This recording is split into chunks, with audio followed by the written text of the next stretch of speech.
ईश्वरः परमः कृष्णः सच्चिदानन्दो विग्रहः अनादिरादिगोविन्दः सर्वकारणकारणम्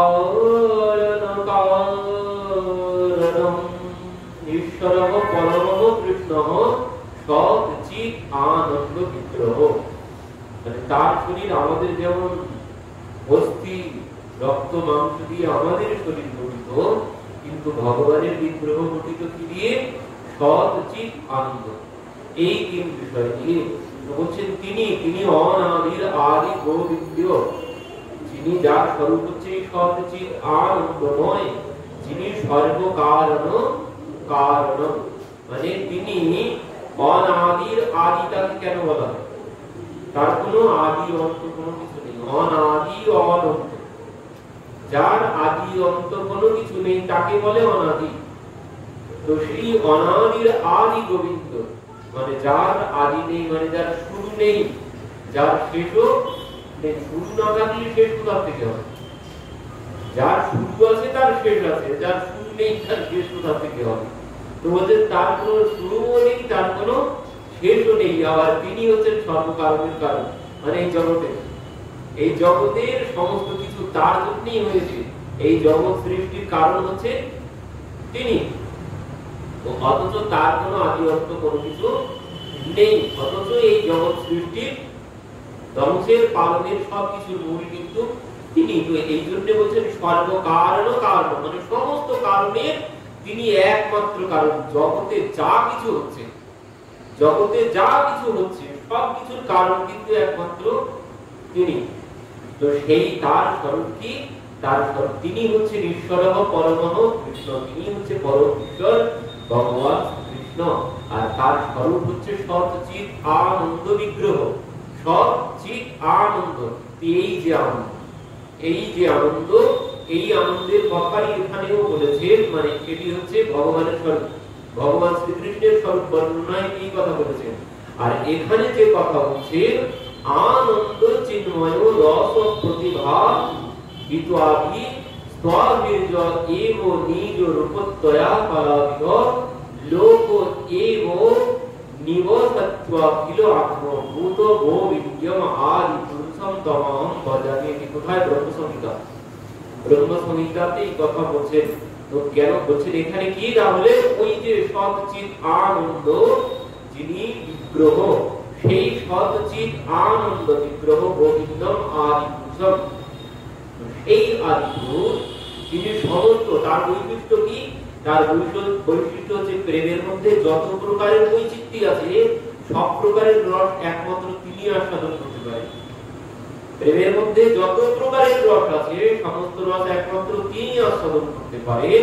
তো সেই রস মানে সেই আনন্দ স্বরূপ ভগবান। তো ভগবানকে যে আনন্দ স্বরূপ বলা হয়, যে সচ্চিদ আনন্দ, আনন্দের শেষ সীমা, আনন্দের যেটি শেষ, তারপরে আর আনন্দ নেই, যেখানে শেষ, তো তাকে বলে লাদিনী।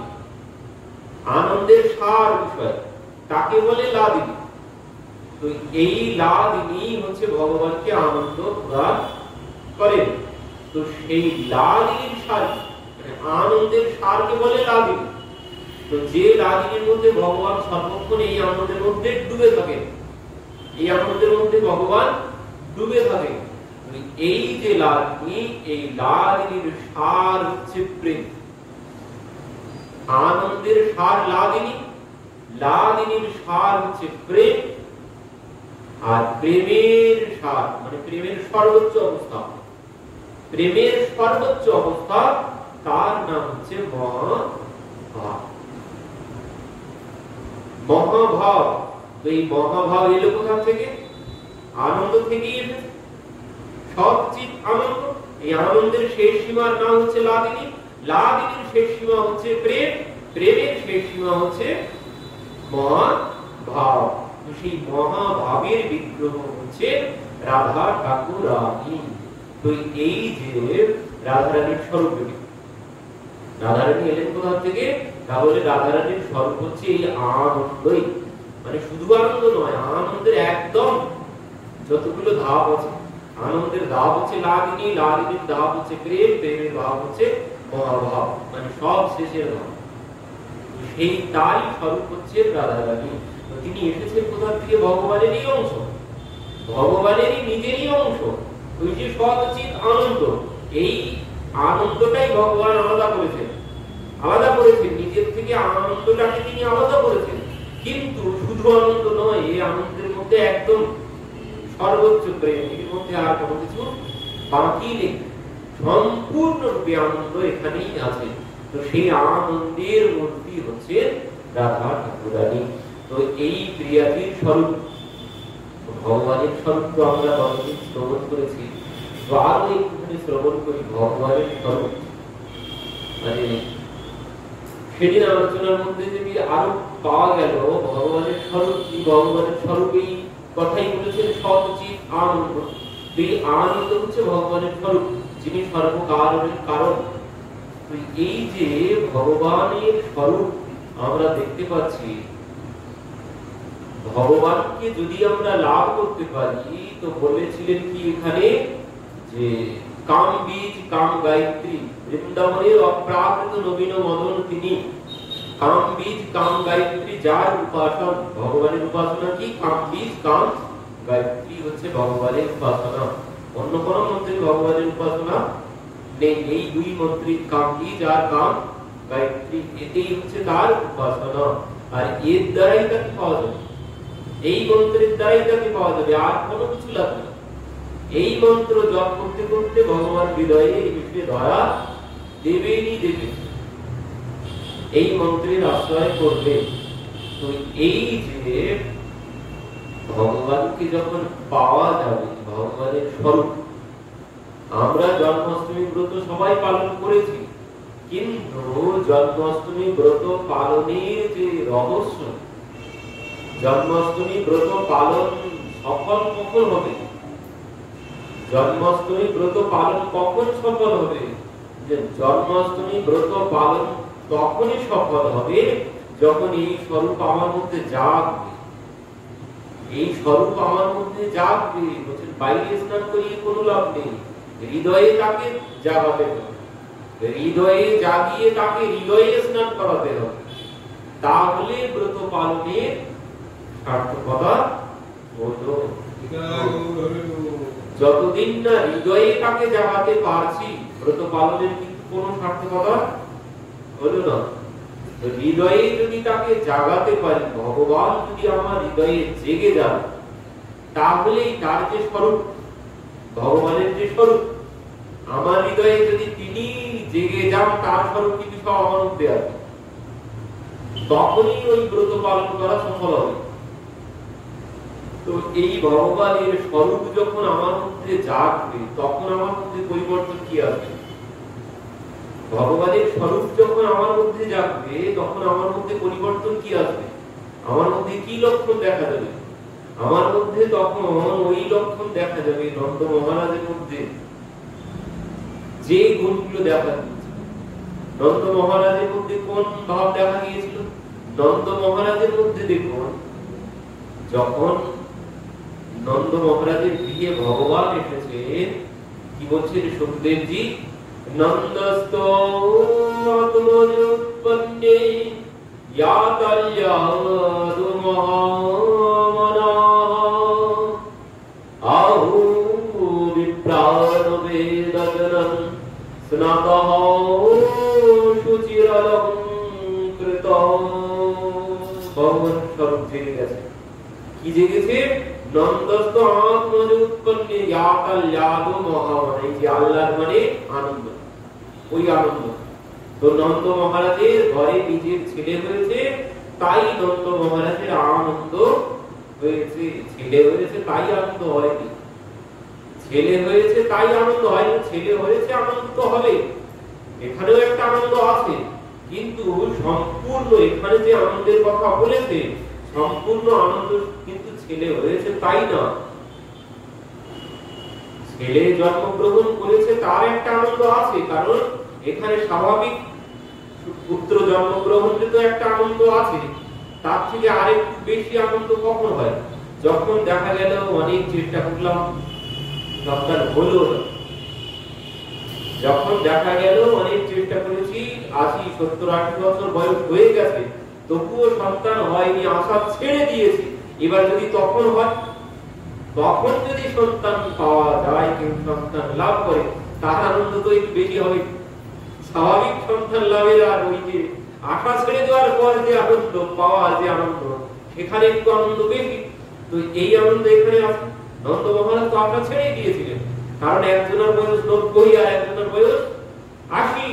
যখন কংসের কাছে কর দিতে গেছে, কংস বলছে, বাবা তোমার তো কোনোদিন দেরি হয় না কর দিতে, তো এবছরে তো দেরি হলো কেন? এবছরে তো কর দিতে তুমি দেরি করলে কেন? নন্দ মহারাজ তখন বলছেন, কংস অবাক হয়ে গেছেন শুনে। নন্দ মহারাজ বলছেন, মহারাজ আমার ঘরে আমার পুত্র হয়েছে। কি বলছেন বাবা, আপনার ঘরে আপনার পুত্র হয়েছে এই বয়সে? নন্দ বাবা বলছেন, হ্যাঁ মহারাজ, আমি তো আশা ছেড়েই দিয়েছিলাম, কিন্তু ওই ঋষি মহর্ষি সাধু সন্তের আশীর্বাদে আর আপনাদের আশীর্বাদে, আপনার কৃপাতেই আমার ঘরে এই বয়সে আমার সন্তান হয়েছে। তো এই আশা তিনি ছেড়ে দিয়েছিলেন, তো আশা ছেড়ে দেওয়ার পর পুত্র পেয়েছেন, তো এই জন্য তো একটা আনন্দ আছেই। আর আনন্দ কি জন্যে? কারণ যে পুত্র এসেছে সে পুত্র আর তো কেউ না, জাতাল্লাদ মোহাম্মনা, জাতাল্লাদ ওই যে নন্দকে আনন্দ ভাইও, জয় কানাইয়া লাল কি, নন্দকে আনন্দ ভাইও, নন্দ মহারাজের আনন্দ হয়েছে। মানে কি, ওই যে নন্দ মহারাজের যে পুত্র, সে পুত্র তো আর কেউ না, সেই হচ্ছে আনন্দের স্বরূপ। সেই আনন্দের স্বরূপ তো পুত্র পেয়েছি একটি আনন্দ, তারপর যে পুত্র পেয়েছি সেই হচ্ছে আবার আনন্দেরই স্বরূপ। এই জন্য আর আনন্দের শেষ নেই। তো ভগবানকে যখন পাওয়া যাবে তখন কি পরিবর্তন হবে আমার মধ্যে? আমি যখন ভগবানকে লাভ করতে পারবো, ভগবানের স্বরূপ আমার মধ্যে দেখা দেবে। তো কোন স্বরূপ দেখা দেবে? আনন্দের স্বরূপ আমার মধ্যে, আর কোনো দুঃখ কষ্ট যন্ত্রণা থাকবে না। জাতাল্লাদ মানে আল্লাহ মানে আনন্দ, আমার মধ্যে চিরস্থায়ী ভাবে আনন্দ চলে আসবে। আর সংসারের দুঃখ কষ্ট আমাকে আর দোলা দিতে পারবে না। এই যে আমরা দোলালাম, ভগবানকে দোলা দিলাম, ঝুলাতে আমরা ভগবানকে দুলিয়েছি, দোলা, এর তত্ত্ব কি? এর তত্ত্ব হচ্ছে আমরাই দুলছি সর্বক্ষণ। কোথায়? কোন দোলায়? দুঃখ কষ্ট যন্ত্রণা মানে সুখ দুঃখ রূপী দোলনায় আমরা সংসারে দুলছি। কিন্তু যদি ওই ভগবানকে বসাতে পারি, যে দোলায় দুলছি ওই দোলায় যদি ভগবানকে বসাতে পারি, ওই দোলায় সংসারকে বসিয়ে রেখেছি, তাই শুধু ওই দোলায় সুখ দুঃখের দোলায় দোল খাচ্ছি। কিন্তু যদি ওই দোলায় একবার ভগবানকে বসাতে পারি, তাহলে আর ওই সুখ দুঃখ তোমাকে দোলাতে পারবে না। স্থায়ী ভাবে তুমি আনন্দ লাভ করে যাবে। তো স্থায়ী ভাবে যখন আনন্দ লাভ করে যাব, তখন আরো একটা ভগবানের স্বরূপ পেয়ে যাব। তখন কি হবে? আরেকটি স্বরূপ হচ্ছে মহামনা। আমার মনটা তখন মহান মানে বিশাল হয়ে যাবে। আমার মনটা তখন আর সংকীর্ণ থাকবে না, আমার মনটা তখন বিশাল বিস্তার লাভ করবে। আমার মনটা তখন উদার মনা হয়ে যাবে। নন্দ মহামনস্তেব্য, নন্দ মহারাজের মন মহামনস্তেব্য, আর নেই কিন্তু সাধারণ মন আমাদের মতো। নন্দ মহারাজ এখন মহামনস্তেব্য হয়ে গেছে। নন্দ মহারাজের মনটা মহান মানে উদার হয়ে গেছে। এখন ভগবানকে যদি লাভ করতে পারি, আর ভগবানকে যদি লাভ না করতে পারি, মনটা সংকীর্ণই থাকে। মন উদার তখনই হবে যখন ভগবানকে লাভ করতে পারবো, মানে এটাই হচ্ছে ভগবানের স্বরূপ। ভগবানকে যদি লাভ করতে পারি তখনই আমার মনটা উদার হবে, তখন সমস্ত পৃথিবীটাই আমার পরিবার বলে মনে হবে। বসুধৈব কুটুম্বকম মানে সমস্ত জগৎটাই আমার যেন পরিবার বলে মনে হবে, সবার সাথে যেন সবাই আমার আত্মীয় বলে মনে হবে। তখন সবাই আত্মীয় বলে মনে হবে তখন যখন ভগবানকে লাভ করতে পারবো, ভগবানের কৃপা যখন লাভ করতে পারবো। আর না হলে ওই মনে হবে যে আমার সন্তান আমি আর তুমি, এই হচ্ছে আমাদের জীবন, বাদ বাকি সব দেবদেবী আর চলে মারা।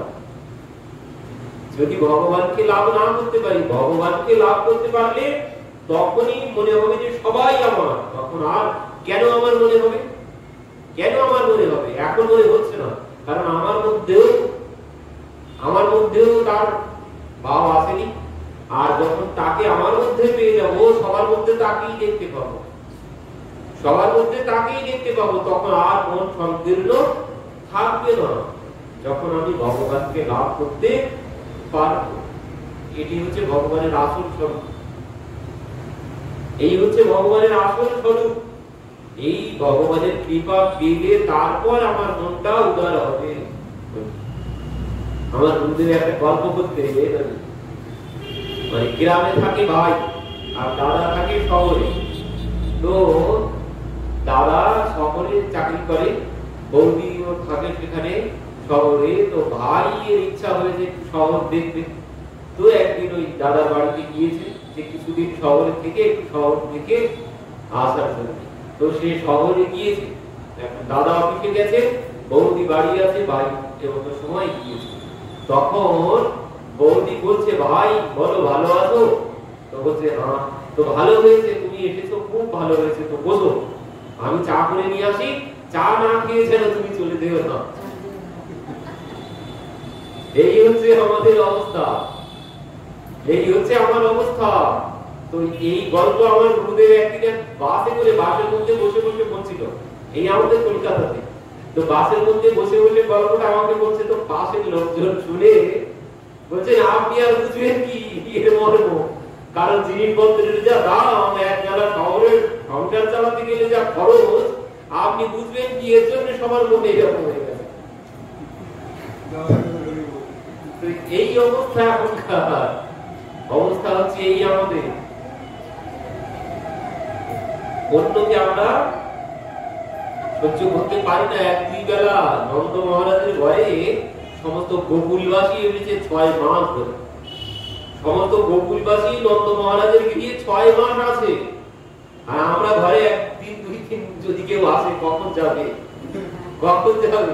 কিন্তু নন্দ মহারাজের ঘরে 6 মাস আছে।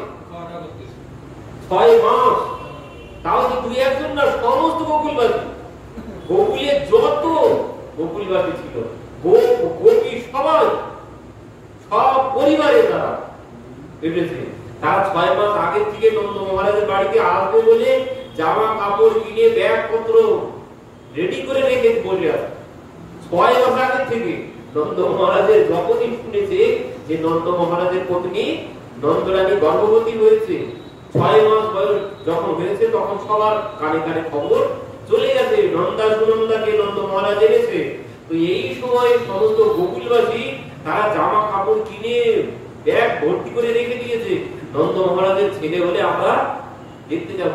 এই যে নন্দকে আনন্দ ভাইও জায়গা নাইয়া লাল কি আদি দিনো পড়া দিনো আর দিনো পালকি। এই আনন্দ কতদিন ধরে? 6 মাস ধরে সমস্ত গোকুলবাসী নন্দ মহারাজের দিকে 6 মাস। নন্দ মহারাজ বিরক্ত হননি। কেন হননি? কারণ এই যে ভগবান, তার গোড়া হচ্ছে নেই। এই আনন্দ, তার এমন আনন্দ হয়েছে, তার মনটা মহান মনা হয়ে গেছে, তার মন হচ্ছে উদার মনা হয়ে গেছে। নন্দ মহামনস্কে প্রিয় বাস লঙ্কার গোধন। এমন মহান মন হয়েছে নন্দ মহারাজের। নন্দ মহারাজ কি করছে? দান করতে শুরু করেছে। এই হচ্ছে মহান মনের পরিচয়। কেমন মহান মন হয়েছে? নন্দ মহারাজ দান করছেন। যে সমস্ত ব্রাহ্মণরা এসেছে, কি জন্য ব্রাহ্মণরা এসেছে? ব্রাহ্মণদেরকে তিনি জাত কর্ম সংস্কারের জন্য ডেকেছেন। আমরা জন্মদিন পালন করি, জন্মদিন পালন কিভাবে করতে হয় সন্তানের, এখান থেকেই নন্দ মহারাজের কাছ থেকে শিখতে হবে। এখানে শিক্ষা কি বলেছে? বলছে আহু বিপ্রাণ বেদজ্ঞান স্নাতঃ সুচিরলঙ্কৃতঃ। ছেলের জন্মদিনে তিনি কি করেছেন? বেদজ্ঞ ব্রাহ্মণদেরকে ডেকেছে। তো সেই ব্রাহ্মণদেরকে ডেকে তিনি কি করছেন? বাচৈত্যা স্বস্ত্যয়নম ইয়াত কর্ম আত্মজস্বই। কি করছেন? সেখানে বাচৈত্যা স্বস্ত্যয়নম মানে ব্রাহ্মণরা স্বস্তি বাচন মন্ত্র পাঠ করছেন। হ্যাপি বার্থডে টু ইউ না। এখানে কি পাঠ করছেন? বাচৈত্যা স্বস্ত্যয়নম মানে স্বস্তি বাচন মন্ত্র পাঠ করছেন ব্রাহ্মণরা। আর কি করছেন? জাত কর্ম আত্মজস্বই, ওদিকে জাত কর্ম সংস্কার হচ্ছে, এদিকে ব্রাহ্মণরা স্বস্তি বাচন মন্ত্র পাঠ করছে। আর কি হচ্ছে? কারায়া মাস বিধিবত পিতৃদেবশ্চনম তথা। সেইখানে আরো কি হচ্ছে, শুধু স্বস্তিবাচন মন্ত্র পাঠ হচ্ছে না, আর একদিকে ওই কুল বংশ পরম্পরা অনুযায়ী যা রীতিনীতি আছে সেগুলো সব পালন হচ্ছে। একদিকে বংশ পরম্পরা অনুযায়ী যে সমস্ত কুল রীতি আছে সেগুলো পালন হচ্ছে। আর কি হচ্ছে, মানে দেব দেবীর পূজা অর্চনা হচ্ছে। একদিকে কুলো অনেক আছে না, কুলের দেবতা কুলদেবী, বাস্তুদেবী, কুলদেবী, নানান রকম দেব দেবীর পূজা হচ্ছে। একদিকে ব্রাহ্মণরা করছে, একদিকে ব্রাহ্মণরা স্বস্তিবাচন মন্ত্র পাঠ করছে, আর একদিকে কি হচ্ছে, পিতৃদেব অর্চনা তথা পিতৃদেবের অর্চনা হচ্ছে। এই হচ্ছে জন্মদিন পালনের নিয়ম। জন্মদিন পালনের নিয়ম, ব্রাহ্মণদেরকে ডেকে তারা বেদ মন্ত্র পাঠ করছে, এদিকে দেব দেবীর পূজা হচ্ছে, কুলদেব কুলদেবীর সর্বদেব দেবতার পুজো হচ্ছে, আর একদিকে পিতৃদেবার্চন তথা পিতৃদেবের পূজা হচ্ছে। তারপরেই তো সংসারে সুখ আসবে। সব দিকে বজায় রাখতে হবে, একদিকে শুধু কেক কাটলে হবে না। তারা কি করেছে, তারা সেখানে নন্দ মহারাজ কুলের পরম্পরা পালন করছে, বৈদিক বেদ মন্ত্র পাঠ হচ্ছে, তারপরে সব থেকে বড় যে কাজ পিতৃদেবার্চন তথা মানে পিতৃপুরুষের অর্চন হচ্ছে।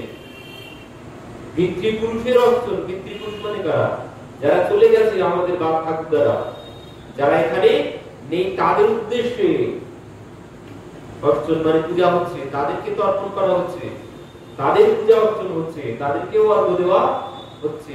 মানে সবার আশীর্বাদ না হলে, শুধু একজনের আশীর্বাদে কোনদিন সংসারে সুখ আসবে না। পিতৃগণ যদি অসন্তুষ্ট থাকে কোনদিন, তাই আমি যতই দেব দেবী আর ভগবানের পূজা করি, কোনদিন সংসারে সুখ আসবে না।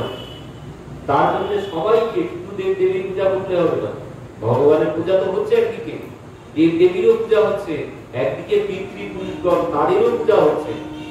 সব দিকে বজায় রাখতে হবে, একদিকে করলে সম্পূর্ণরূপে সুখী হওয়া সম্ভব নয়। পুত্রের মঙ্গল কামনায় তিনি এত কিছু করছেন। তো এরপর কি করছেন, তিনি দান করছেন পুত্রের মঙ্গল কামনায়। তো দান কিভাবে করছেন, বলছেন নন্দ মহানস্তেভ্য বাসলঙ্কার বোধনা।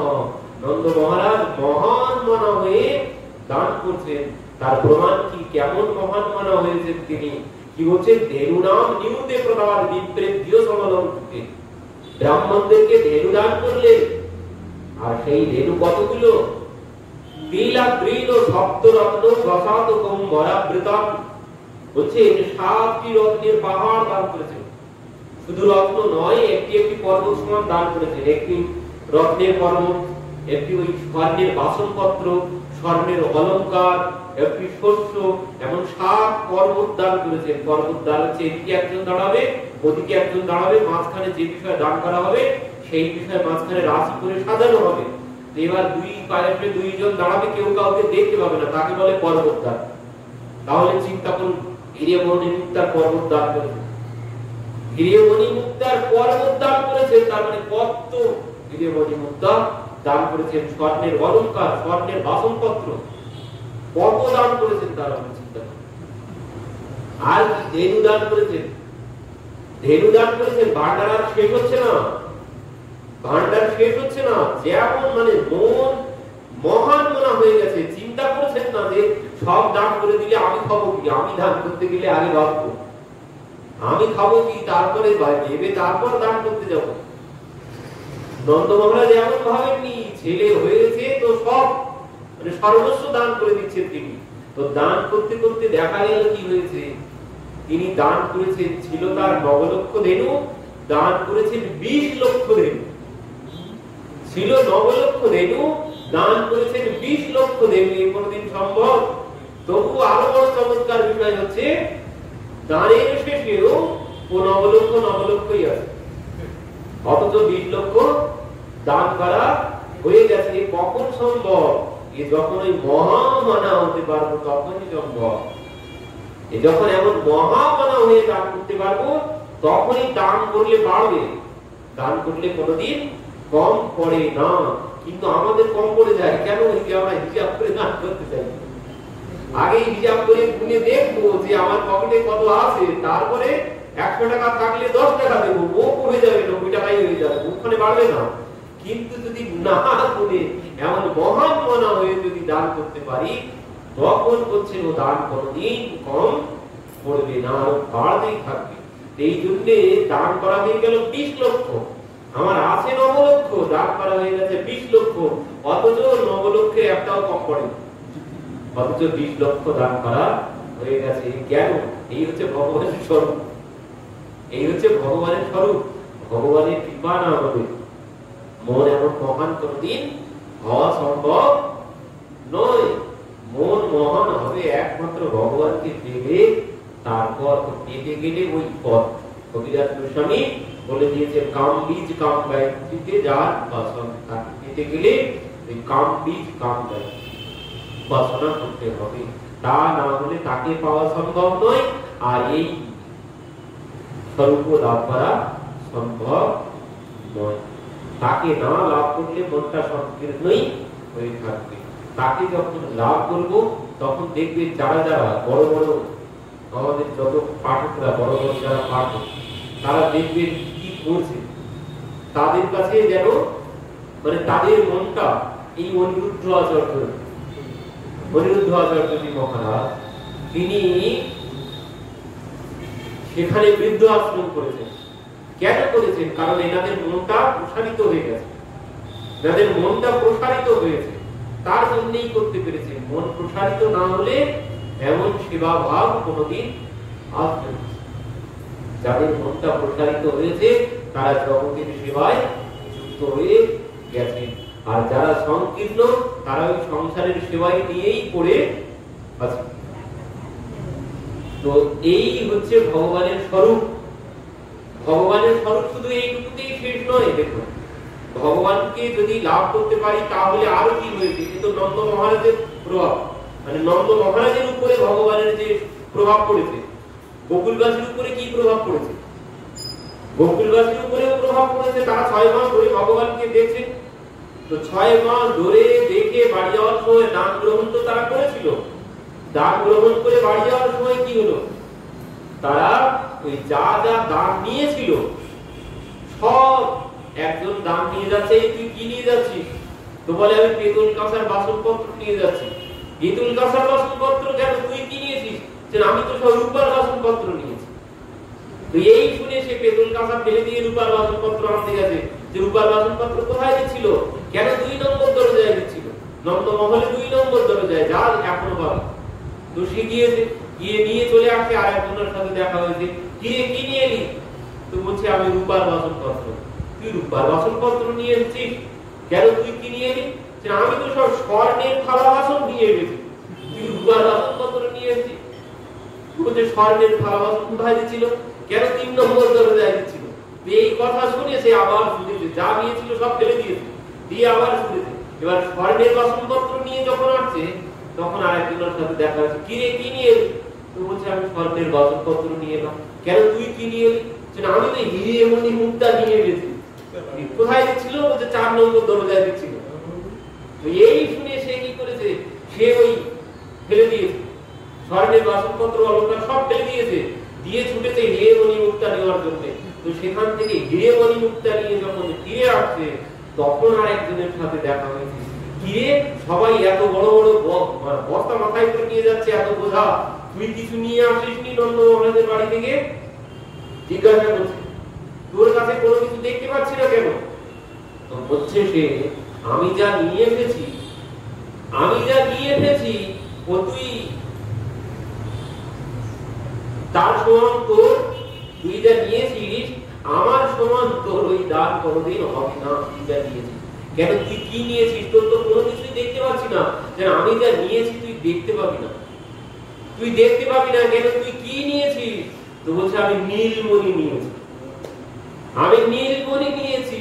আর এই নীলমণির সমান তোর ওই হিরেও বাড়াবাড়ি করতে পারবে না। কেন? নীলমণির মধ্যে কি আছে? যে নীলমণির মধ্যে কি আছে একবার যা দেখে আয় বুঝতে পারবে। তখন সে কি করেছে, এবার ওই নীলমণি দর্শন করেছে। এবার যখন নীলমণি দর্শন করেছে, ওই হিরে মণি মুক্তা সব ফেলে দিয়ে সেও খালি হাতে ফিরে আসছে, যে আর ওই সমস্ত কোনো কিছু প্রয়োজন নেই। এই হচ্ছে ভগবানের স্বরূপ। ভগবানকে যখন একবার পেয়ে যাব, তখন আর হিরে মণি মুক্তা সোনা দানা কোনো কিছু বলে আর মনে হবে না।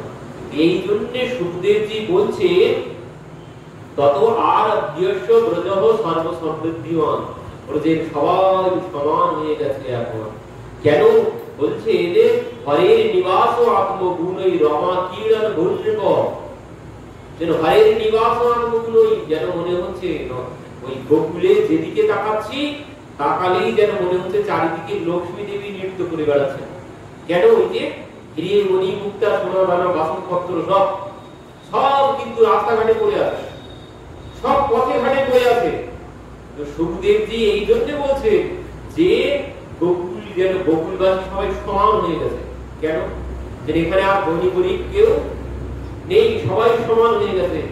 সমান কি করে হলো? সমান কি করে হলো? নন্দ মহারাজের দান গ্রহণ করে, যে দান গ্রহণ করে কোনোদিন সমান হওয়া যায় না। যতই দেওয়া হোক না কেন, ও মন কোনোদিন বলবে না যে আপনার দরকার। সংসারের বিষয় যতই পাবো ততই আরো হলে ভালো হয়, যত পাবো তত হলে হবে, আর একটু হলে ভালো হতো, এই মন করবে না। আর 20 লক্ষ টাকা নেই, 20 লক্ষ হলে ভালো হতো। এবার যেই 20 লক্ষ হয়ে যাবে তখন এই 20 লক্ষ কোনো টাকা নেই, 50 লক্ষ হলে ভালো হতো। 50 লক্ষ হলে মনে হবে 50 লক্ষ তো মন বলছে না, 1 কোটি হলে ভালো হতো। তুই এই সর্বক্ষণ আশা বাড়তেই থাকবে। কিন্তু বলছেন এই কোনোদিন দিয়ে কোনোদিন শেষ করা মানে শেষ হবে না। আর কাউকে কোনোদিন দিয়ে ভরানো সম্ভব নয়, দিয়ে কোনোদিন ভরবে না। এই মন এমনই একটা পাত্র, এ কোনোদিন দিয়ে ভরবে না। যত দেওয়া যাবে তত খালি। তাই যে বিষয় দেন না কেন, যে বিষয় দেওয়া হোক না কেন, সব বিষয় এর কাছে খালি। একে কোনোদিন বলবে না যে এই বিষয়ে আমার আর প্রয়োজন নেই। এমনই একটা পাত্র ভগবান বানিয়ে পাঠিয়েছে, এই পাত্র কেউ কোনোদিন ভর্তি করতে পারবে না। কিন্তু নন্দ বলছেন সুখদেবজি এখানে সবাই সমান হয়ে গেছেন। কেন? কারণ তারা ভগবানকে দর্শন করেছেন, মানে ত্যাগ এসে গেছে। ত্যাগ না হলে পূর্ণ হবে না। মনে পূর্ণতা আসবে ত্যাগে, ভোগে কোনোদিন পূর্ণতা আসবে না। ভোগ যত বাড়া হবে ততই খালি, মন পড়বে না। কিন্তু ত্যাগেই একমাত্র মন ভরা সম্ভব। সমস্ত গোকুলবাসীর মধ্যে কি হয়েছে? ত্যাগ এসে গেছে ভগবানকে দর্শন করে। এই জন্য সমস্ত গোকুলে হিরে মণি মুক্তা সোনা দানা সব পথে ঘাটে পড়ে আছে, কেউ একটাও কুড়িয়ে নিচ্ছে না, এমন অবস্থা হয়েছে। তাহলে স্বাভাবিক দেখে মনে হচ্ছে এর কাছে এসবের আর কোনো প্রয়োজন নেই। এই জন্য বলছেন এখানে সবাই সমান হয়ে গেছে, কেউ আর ধনী গরিব এখানে নেই। কারণ এত কিছু পড়ে আছে, কেউ একটাও কুড়িয়ে নিচ্ছে না। এই জন্য বললেন যে সবাই সমান হয়েছে। কেন?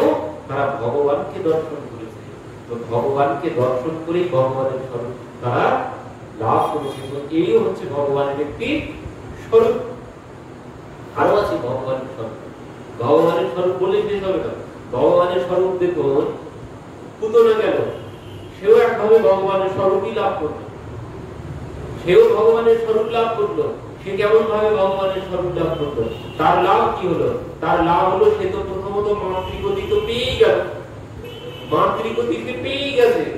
গিয়েছিল যেভাবে, যেমন ভাব নিয়ে ভগবানের কাছে যাব, তার ঠিক তেমনই লাভ হবে। তো সে মাতৃভাব নিয়েই, মানে স্তন অমৃত পান করাতেই গিয়েছিল বিষ মাখিয়ে, তো মায়ের ভাব নিয়ে গিয়েছিল। তো সেও ভগবানের স্বরূপ লাভ করেছে। সে ভগবানের কাছে গিয়ে কি হলো? সেও এখন যখন তার শরীরটা পড়েছে 6 ক্রোশ জায়গা জুড়ে পুতনার শরীর পড়েছে, তো এবার নন্দ মহারাজ তো হে নারায়ণ রক্ষা করো, আমার ছেলেকে রক্ষা করো, আমার ছেলেকে রক্ষা করো, হে নারায়ণ আমার ছেলেকে রক্ষা করো, এই বলতে বলতে নারায়ণ নারায়ণ নারায়ণ নারায়ণ নাম জপ করতে করতে তিনি কিন্তু মথুরা থেকে ফিরে আসছেন। বসুদেবজি বলে দিয়েছিলেন যে বাপ বন্ধু তুমি তাড়াতাড়ি ফিরে যাও, তোমার গোকুলে বড় বিপদ আসতে চলেছে। তো তিনি এই আসছেন আর বলছেন হে নারায়ণ আমার পুত্রকে রক্ষা করো, পুত্রকে রক্ষা করো। এই নারায়ণ নারায়ণ নারায়ণ নারায়ণ নাম করতে করতে তিনি আসছেন। আসতে আসতে এদিকে তো ঘটনা ঘটেই গেছে। নন্দ বাবা আসার আগেই পুতনা এসে গেছে। তো পুতনা এসে গোপালকে নিয়ে বেরিয়েছে। এবার গোপালকে যখন নিয়ে বাইরে গেছে, গৃহস্থলমৃত তার মুখে দিয়েছে, দেওয়ার পরে কি হলো? এবার ভগবান তার গ্রামটাই পান করে নিল। শুধু গ্রামটাই পান করেননি, তার কাছে যত পাপ পুণ্য ছিল সব পান করেছেন। না হলে মাতৃ প্রতি আবার দেওয়াও যাচ্ছে না। মায়ের ভাব নিয়ে এসেছেন ভগবান বিচার করে তাকে মাতৃগতি দেওয়ার জন্য তার পাপ পুণ্য সব নিয়ে নিলেন। কারণ পাপ থাকলে নরকে যেতে হবে, পুণ্য থাকলে স্বর্গে যেতে হবে। ভগবান ধামে যাওয়া সম্ভব নয় পাপ পুণ্য থাকলে, মানে দুটোই, একটা লোহার শিকল আর একটা সোনার শিকল, দুটোই বন্ধন। স্বর্গে যাওয়াটাও বন্ধন, নরকে যাওয়াটাও বন্ধন। তো এই বন্ধন থাকলে আমি যেতে পারবো না, ভগবান ধামে যাওয়া হবে না। তো তার জন্য সে তো পাপী, মহাপাপী, রাক্ষসী রুধিরাসনা জিঘাম সয়াপি হরায়ে স্নানত্যর্থ প্রসাদ গতি। তো সে হিংসুটে স্বভাবে রক্ত পান করে, শিশুদেরকে হত্যা করে, এত যার অবগুণ যার মধ্যে, তাকে তিনি মাতৃ গতি দিয়ে দিয়েছেন। পরবর্তীতে কি হলো? পরবর্তীতে সেই যখন নন্দ মহারাজ এসেছেন, গোকুলবাসী নন্দ মহারাজকে সব বললেন, তখন নন্দ মহারাজ বলছেন তো এখন কি হবে? এত বড় শরীর, এখন কি করব? তো বলছেন যাও বাড়ি থেকে ওই দা উঠার যা আছে সব নিয়ে এসো। তো অস্ত্রপাতি সব নিয়ে এসে খন্ড খন্ড করে তার শরীর কাটা হলো, কেটে অনেকগুলো চিতা সাজানো হলো। সাজিয়ে এবার যখন সেই অগ্নি সংযোগ করা হলো, ধূমশ্চ বড় সৌরভ, সৌরভে সমস্ত গোকুল সুগন্ধে ভরে গেছে, পুতনার শরীর সুগন্ধে ভরে গেছে। তো পরীক্ষিত মহারাজ সুখদেবজিকে বলছেন সে কি করে সম্ভব? পুতনার শরীর দেহীয় মানস্য দেহস্য ধূমস্য বড় সৌরভ, কি করে সম্ভব? সৌরভ কি করে বার হবে পুতনার শরীর থেকে? সে তো রাক্ষসী, তার শরীর থেকে সুগন্ধ কি করে বার হয়? যে রক্ত পান করত, শিশুদেরকে হত্যা করত, তো সে তার শরীর থেকে সুগন্ধ কি করে বার হয়? তো সুখদেবজি বলছেন কেন হবে না? কারণ সে ভগবানকে নিজের বুকে জড়িয়ে ধরে প্রাণ ত্যাগ করেছে। ভগবানকে নিজের বুকে জড়িয়ে ধরে প্রাণ ত্যাগ করেছে। তার শরীর থেকে সুগন্ধ নাকি দুর্গন্ধ বার হবে? যতই পাপী হোক, এটিও ভগবানের প্রতি একটি শর্ত। এই যে পুতনার শরীর থেকে সুগন্ধ বার হচ্ছে, সমস্ত গোকুল ভরে গেছে, তো কেন? কারণ তিনি ভগবানের স্পর্শ পেয়েছেন। এই স্পর্শের জন্য ভগবানের অঙ্গ গন্ধ পুতনার মধ্যে এসেছে। তো ভগবানকে লাভ করলে ভগবানের স্বরূপ তো লাভ হবে। এই জন্য পুতনাও ভগবানের স্বরূপ লাভ করেছে। তো ভগবানের স্বরূপ হচ্ছে সৎ চিৎ আনন্দ, মানে সত্য, সত্য এসে যাবে আমার মধ্যে, আর চিৎ চৈতন্য শক্তি, আর আনন্দ, তারপরে তো এগুলো আছে। ভগবানের মধ্যে যা যা আছে সব পেয়ে যাবো যদি তাকে লাভ করতে পারি। পুতনা ভগবানের অঙ্গের গন্ধ পেয়ে গেল, মাতৃগতি পেয়ে গেল, গোকুলবাসীর মধ্যে বৈরাগ্য এসে গেল, তারা পূর্ণ হয়েছে, তাদের মধ্যে আর কোনো চাওয়া পাওয়া কোনো কিছু নেই। নন্দ মহারাজ নন্দ মহামানবদেব্য হয়ে গেছে। কেন? সবই ভগবানের স্বরূপ। কিন্তু শুধু এই সচ্চিত আনন্দ এইটুকু নয়, এগুলো সব ভগবানের স্বরূপ।